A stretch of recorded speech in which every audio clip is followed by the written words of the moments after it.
Hello दोस्तों, कैसे हैं? उम्मीद करते हैं आप लोग अच्छे होंगे। क्लास 10th का ये हिस्ट्री का चैप्टर नंबर 2 है।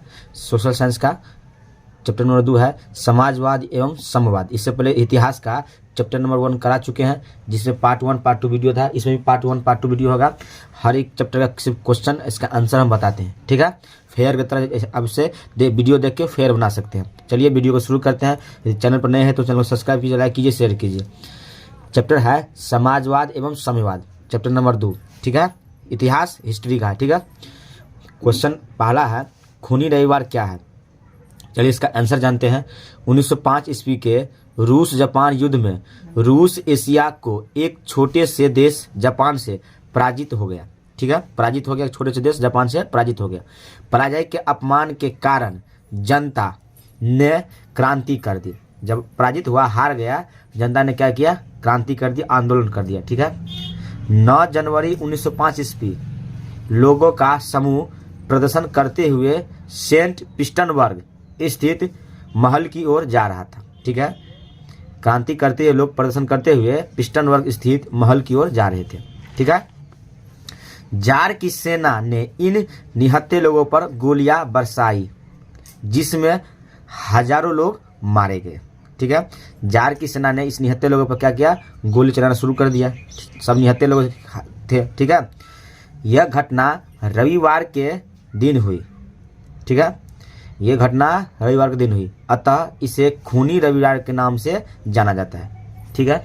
खूनी रविवार आप समझ गए क्या कहते हैं। चलिए क्वेश्चन नंबर 2 की ओर चलते हैं, ठीक है। क्वेश्चन नंबर 2 है, क्रांति से पूर्व रूस किसानों की स्थिति कैसी थी? जब क्रांति हुआ, इसके पूर्व कैसी स्थिति वहां किसान का था, ठीक है। चलिए इसका आंसर जानते हैं। क्रांति से पूर्व रूसी कृषकों की स्थिति अत्यंत दयनीय थी, बहुत खराब स्थिति था, ठीक है।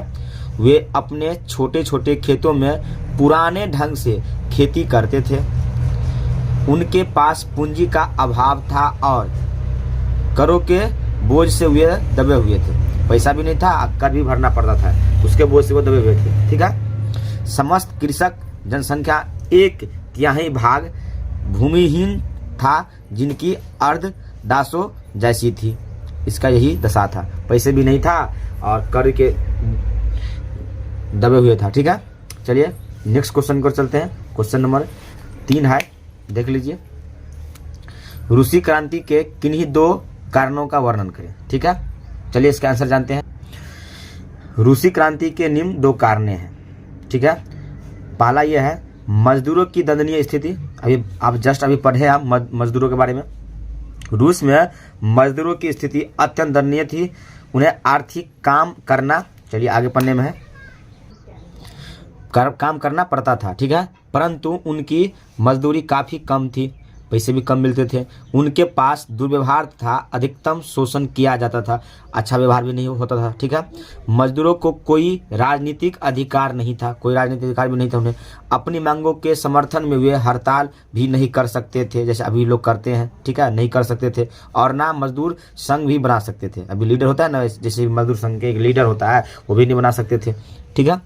मार्क्स ने मजदूरों की स्थिति का चित्रण करते हुए लिखा है कि मजदूरों के पास अपनी बेड़ियों को खाने के लिए अलावा और कुछ भी नहीं है।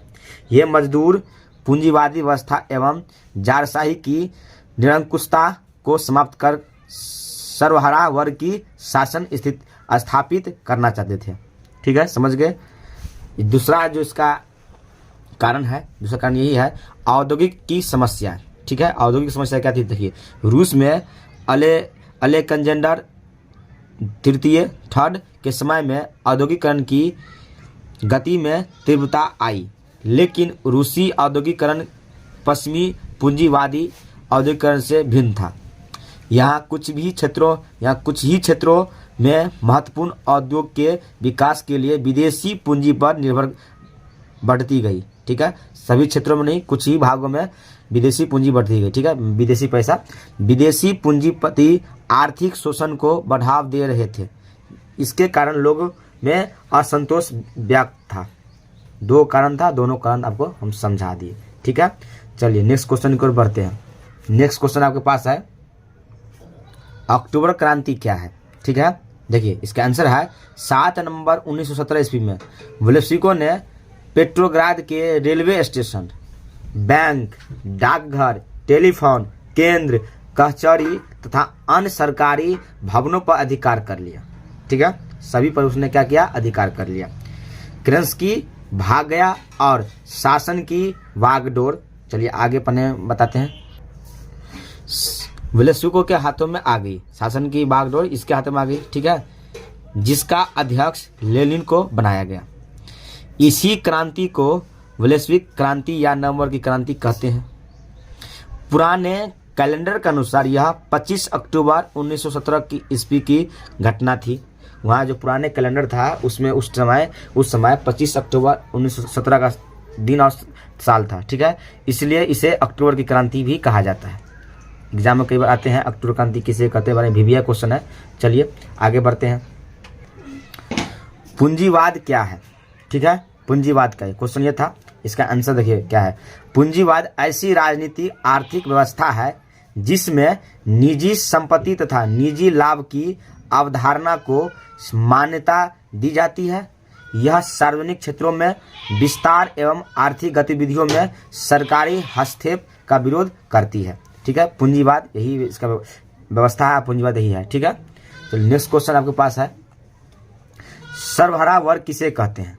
सर्वहारा वर्ग किसे कहते हैं? इसका आंसर है समाज का वह वर्ग जिसमें गरीबी किसान, कृषक, मजदूर, सामान्य मजदूर, श्रमिक एवं आम गरीब लोग शामिल हो उसे सर्वहारा कहते हैं। गरीब किसान आम लोग जैसे लोग होता है ना, उस सर्वहारा वर्ग में गिनती करते हैं उसे। ठीक है, इसे सर्वहारा वर्ग कभी कहते हैं। ठीक है, चलिए नेक्स्ट क्वेश्चन आपके पास है,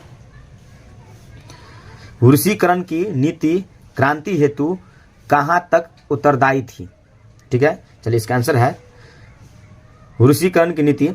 देखिए रूस की प्रजा विभिन्न जातियों के सम्मिश्रण से बनी थी।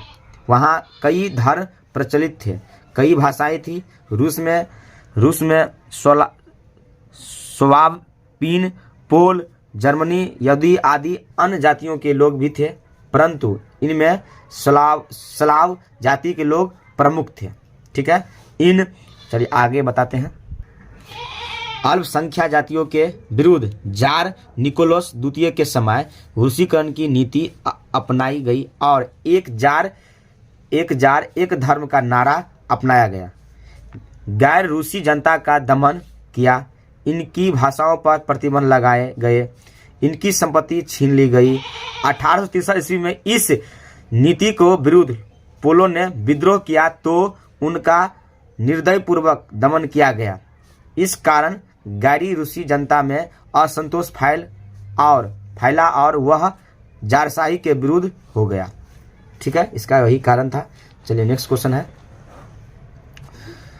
साम्यवाद एक नई आर्थिक एवं सामाजिक व्यवस्था थी, कैसे?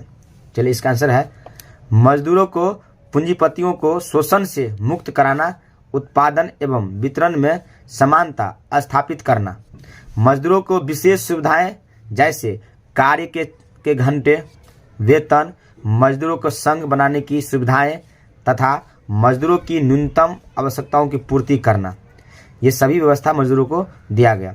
सामाजिक व्यवस्था में वर्ग संघर्ष को समाप्त कर वर्गहीन समाज की स्थापना करना, यही इसकी व्यवस्था थी। कैसे थी ये समझ गए आप। क्वेश्चन नंबर 9 है, देखिए 9 है, यूरोपियन समाजवादियों को विचारों का वर्णन करें। ठीक है, इसका आंसर है ऐतिहासिक दृष्टि से आधुनिक समाजवाद का विभाजन 2 चरणों में किया जाता है।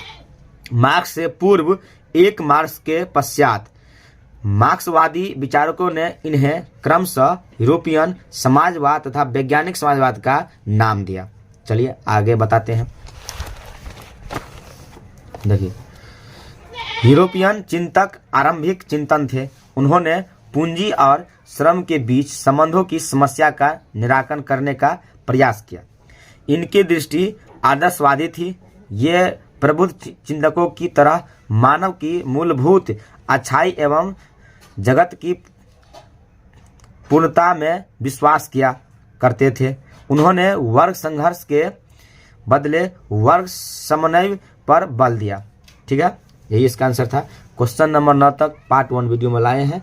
इससे आगे क्वेश्चन नंबर 10 से आगे पार्ट 2 वीडियो में लाएंगे।